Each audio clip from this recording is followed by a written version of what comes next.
très brièvement vous présenter deux outils, du coup PhoneFac et Recam.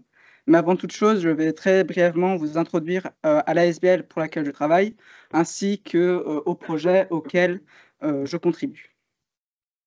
Donc actuellement, je travaille pour Nature Plus, qui est une ASBL qui a été créée dans les années 2000 et qui a pour mission de promouvoir une gestion durable des milieux naturels dans les écosystèmes forestiers et aussi de contribuer à la formation des professionnels dans ce domaine. Actuellement, notre ASBL accompagne la gestion durable des forêts dans un peu plus de 4 millions d'hectares en Afrique centrale, avec 2 tiers de cette superficie reprise dans des concessions forestières et le tiers restant dans des aires protégées. Donc, au sein de cette ASBL, moi, je contribue au projet CapFaune. Donc, CapFaune pour capteur acoustique, ADN environnemental et piège photographique. Donc, le but de ce projet, c'est d'explorer, développer et comparer ces trois approches pour déterminer des méthodes d'inventaire standardisées et donc réplicables dans le temps. On a aussi pour vocation de communiquer autour de ces trois méthodes et aussi du coup d'accompagner les gestionnaires dans l'utilisation de ces trois techniques. Donc, actuellement, comme je l'ai déjà dit, il y a deux outils disponibles. Donc, PhoneFac, qui est un site internet, et Eurecam, qui est une application en ligne. Donc, ces deux outils sont gratuits et en libre accès. Donc, PhoneFac. PhoneFac, c'est un site internet qui est en réalité une boîte à outils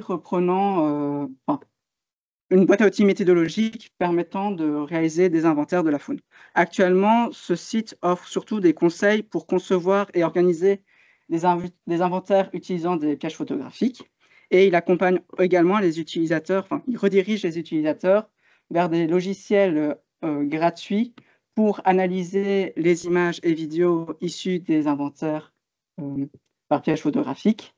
Et il en renvoie vers du coup l'application en ligne pour l'analyse des résultats issus de l'analyse des images et vidéos. Donc, en plus de ces informations, vous retrouverez aussi des documents sous format PDF qui peuvent vous aider à réaliser vos inventaires, notamment un tutoriel sur comment produire votre grille de points pour vos caméras trappe selon les standards Teams sur QGIS. Vous retrouvez aussi des 19 fiches espèces où sur chaque fiche, vous avez le rythme d'activité ainsi que l'heure de répartition et quelques illustrations des animaux pour vous faciliter, vous aider à, identifier vos propres animaux sur vos images. En plus de ces 19 fiches espèces, vous avez des différents liens vers des bibliothèques d'images, des images toujours issues d'inventaires par caméra trappe et toujours en vue de vous aider à déterminer les espèces auxquelles vous êtes confrontés. Donc, au-delà de ces différents documents PDF, sur le site internet, vous retrouvez d'autres informations telles que le coût typiquement de ce type d'inventaire et aussi des conseils pour la configuration de vos pièges photos. Et voilà. Donc, une fois votre inventaire terminé et une fois que vous avez analysé toutes vos images, généralement, vous vous retrouvez avec ce genre de tableau avec, pour chaque image ou vidéo, le nom de l'espèce identifiée, le nombre d'individus présents sur l'événement, la date et l'heure de prise de l'événement. À ce stade, l'onglet de PhoneFac qui s'appelle Analyse des données redirige vers l'application en ligne Eurecam. Et cette application, c'est tout simplement une Shiny App. Donc, c'est une application qui a été développée grâce au package RStudio. Et là, dans notre cas, grâce à un package qui s'appelle Shiny. Et dans notre cas, c'est sur RStudio. Donc, globalement, c'est une interface. Et derrière, vous avez un code R qui tourne, quoi.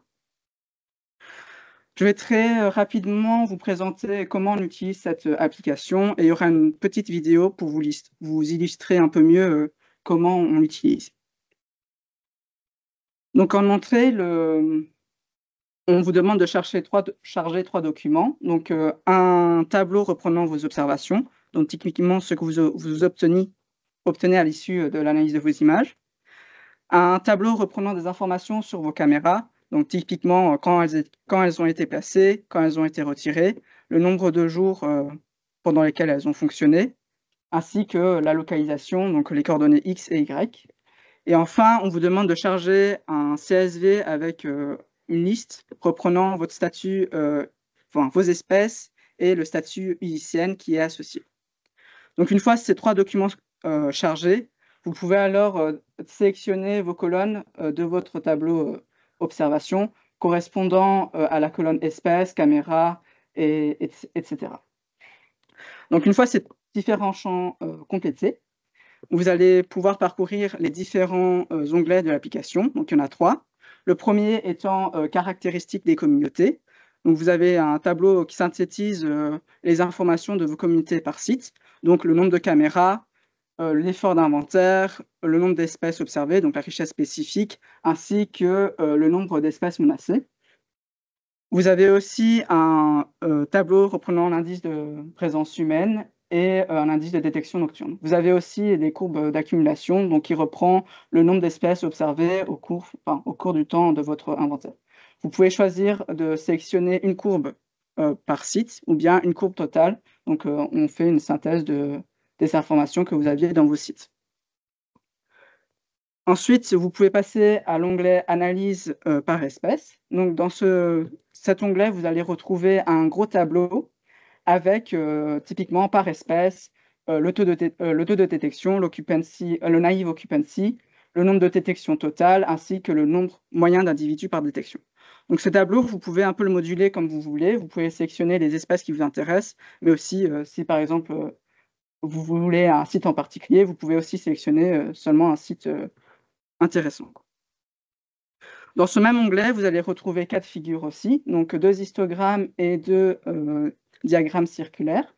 Les histogrammes, c'est tout simplement le naive occupancy et le RAI, calculés ici, qui sont remis par ordre décroissant. Et vous avez au niveau des diagrammes circulaires, un diagramme reprenant l'abondance relative des espèces, et un diagramme reprenant un rythme d'activité par espèce. À chaque fois, vous pouvez sélectionner les espèces qui vous intéressent pour le rythme d'activité.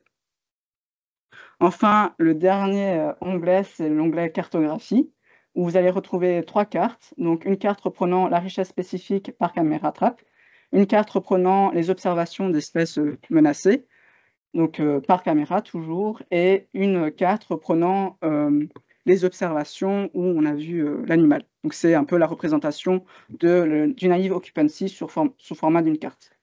Donc avec en vert la présence de l'animal et en rouge l'absence de l'animal sur la caméra. Donc maintenant je vais passer à la petite vidéo.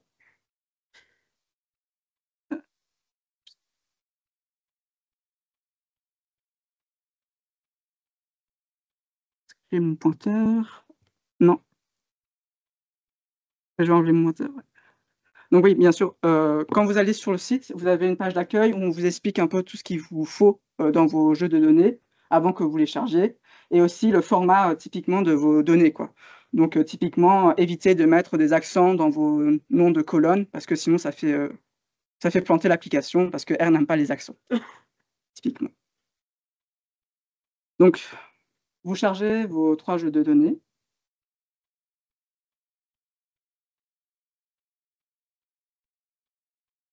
Oui, vous sélectionnez à chaque fois vos colonnes correspondant à ce qu'on vous demande. Donc, espèce, caméra, site, le nombre d'individus, la date et l'heure et le format de la date et l'heure. Donc, à ce moment-là, le code va comparer la liste que vous avez donnée dans le statut UICN avec la liste des espèces que vous avez observées. Et c'est une comparaison pour vous informer si jamais vous avez oublié des informations dans le statut UICN. Donc, typiquement, si vous avez fait une faute d'orthographe ou vous avez bêtement oublié de mettre une espèce, on va vous le ressortir et à ce moment-là, vous devrez recharger un nouveau jeu de données modifié pour pouvoir réaliser les analyses.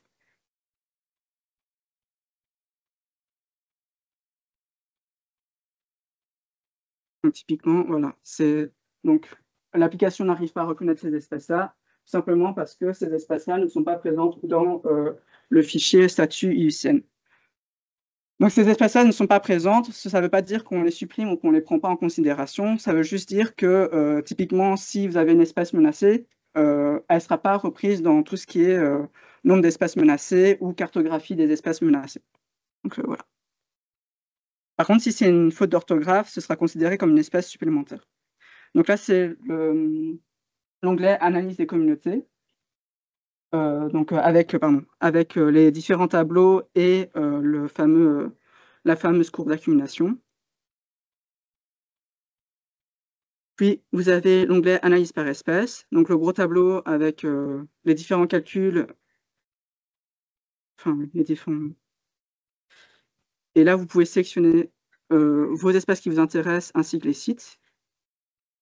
Vous pouvez aussi sélectionner le pas de temps que vous désirez entre différentes observations, justement pour déterminer un événement indépendant, comme M. Vermeulen en parlait tantôt, voir un peu s'il y a un impact ou pas du pas de temps sur vos résultats. Donc, je n'ai pas fait les modifications ici, mais à ce moment-là, quand vous changez le 30 minutes en, par exemple, 10 minutes, ça recalcule tous vos données, enfin, tous les tableaux.